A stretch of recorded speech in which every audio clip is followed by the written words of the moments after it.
விசுவாசத்திற்கு ஒரு ஓபிஎஸ் துரோகத்திற்கு அடையாளமாக இருக்கிறவர் தான் பழனிசாமி அவர்கள். கூவத்தூர்ல அம்மையார் சசிகலா காலில் ஊர்ந்து தவழ்ந்து போய் முதலமைச்சராயிட்டு அந்த அம்மையாரை நோக்கிய நீ எனக்கு பதவி வாங்கி தந்தாயா என்று ஒருமையிலே கேட்டவர் தான் பழனிசாமி அவர்கள். அவர் இன்னும் என்னவெல்லாம் சொல்லியிருப்பார் என்று நம்முடைய சகோதரர் ஓபிஎஸ் அவர்களுக்கு நன்றாக தெரியும். பழனிசாமி அவர்களை பொறுத்த வரைக்கும் தன்னை காப்பாற்றிக் கொள்ள எது வேண்டுமானாலும் செய்வார். அவருடைய உச்சக்கட்ட துரோகம் என்ன தெரியுமா? தன்னை காப்பாற்றிக்க மக்கள் திலக எம்ஜிஆர் உருவாக்கிய அம்மையார் ஜெயலலிதா அவர்களால் வளர்க்கப்பட்டிருக்கக்கூடிய இயக்கத்தையே இன்னைக்கு அடமானம் வச்சிருக்கிறார் பழனிசாமி. பழனிசாமி என்ன நினைக்கிறார்னா, பாஜக தனக்கு நல்லது செய்யும்னு நினைக்கிறார். உண்மையிலேயே பாஜக யாருக்கும் நல்லது செய்யாது. இன்றைக்கு கூட நீங்க செய்திகள்ல பார்த்திருப்பீங்க. நாளைக்கு மகளிர் தினத்தை அடிப்படையாக வச்சு இன்னைக்கு சிலிண்டர் விலைய 60 ரூபாய் உயர்த்தி மகளிருக்கு பரிசு கொடுத்திருக்கிறாங்க. கடந்த 2024ஆம் ஆண்டு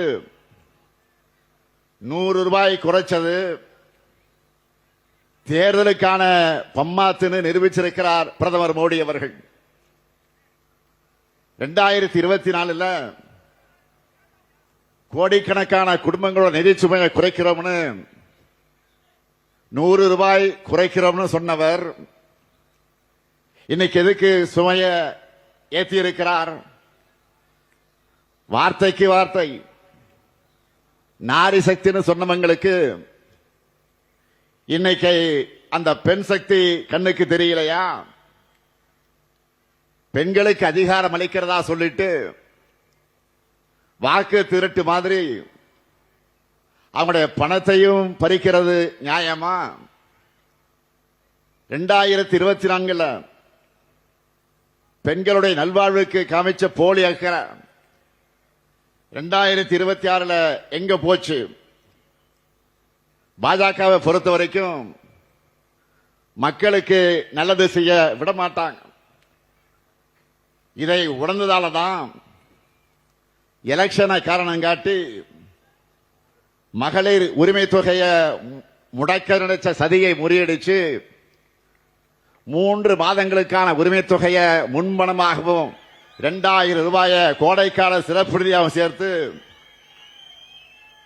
1,31,00,000 மகளிருக்கு 5,000 ரூபாய் வழங்கியிருக்கிறோம். அது மட்டுமல்ல, திராவிட மாடல் 2.0 கலைஞர் மகளிர் உரிமை தொகையை 2,000 ரூபாயாக உயர்த்துவோம் அறிவிச்சிருக்கிறோம். மக்களுக்காக பார்த்து பார்த்து திட்டங்களை தீட்டி நன்மைகளை செஞ்சு மக்களுக்கு கொடுத்தா அதுதான் திமுக. மக்களை பற்றி கவலைப்படாம மக்கள் கிட்ட இருந்து எல்லாத்தையும் பறிச்சா அது பாஜக. இப்படி யாருக்குமே நன்மை செய்யாத பாஜகவா அதிமுகவுக்கு நன்மை செய்ய போகுது? அதிமுகவுடைய ரத்தத்தை தான் உறிஞ்சி எடுக்கும். அதுதான் நடக்க போகுது. இதுல பழனிசாமிக்கு ஏதாவது டவுட் இருந்தா இதுக்காவது அவர் கொஞ்சம் தலையை தூக்கி பீகார்ல நடக்கிறத பார்க்கணும்.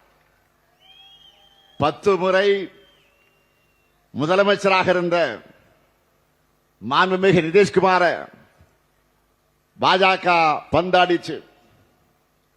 பீகார்ல நிதிஷ்குமார் அவருடைய ஐக்கிய ஜனதாதள தலைமையில் நடக்கிற என்டிஏ ஆட்சியில் ஐக்கிய ஜனதாதளத்தினுடைய தலைவர் நிதிஷ்குமார் பொறுப்பை, முதலமைச்சர் பொறுப்பை ராஜினாமா செஞ்சுட்டு இன்றைக்கு மாநிலங்களவை எம்பியாக போகிறார். இத்தனைக்கும் கடந்த நவம்பர் மாதம் தான் சட்டமன்ற தேர்தல் முடிஞ்சு நிதிஷ்குமார் சிஎம் ஆனார், முதலமைச்சரானார். அதுக்குள்ள அவர் பதவி விலகுகிறார் என்ற செய்தி அதிர்ச்சியாக இருக்கிறது. நிதிஷ்குமார் அவர்களுக்கு பதிலாக பாஜக சார்பில் புதிய முதலமைச்சர் பொறுப்பேற்க இருக்கிறதாக தகவல்கள் ஆதாரத்தோடு வருகிறது. இன்றைக்கு நிதிஷ்குமார் அவர்களுக்கு ஏற்பட்டிருக்கக்கூடிய கதிதான் நாளைக்கு பழனிசாமி அவர்களுக்கும். அதுக்கு அவர் முதல்ல வெற்றி பெறணும் நீங்க நினைக்கிறது எனக்கு கேட்குது. எனக்கு கிடைச்ச தகவல் படி அதிமுகவில் பழனிசாமி அவர்களுக்கு பதிலாக ஆல்ரெடி வேறு ஒருவரை பொதுச் செயலாளரா பாஜக தேர்ந்தெடுத்து வச்சிருக்கு. பழனிசாமி அவர்களை இந்த தேர்தல் வரைக்கும் தான் பாஜக வச்சிருக்கும். பிறகு அவரையே தூக்கி விடுவாங்க. அதுதான் நடக்க போகுது.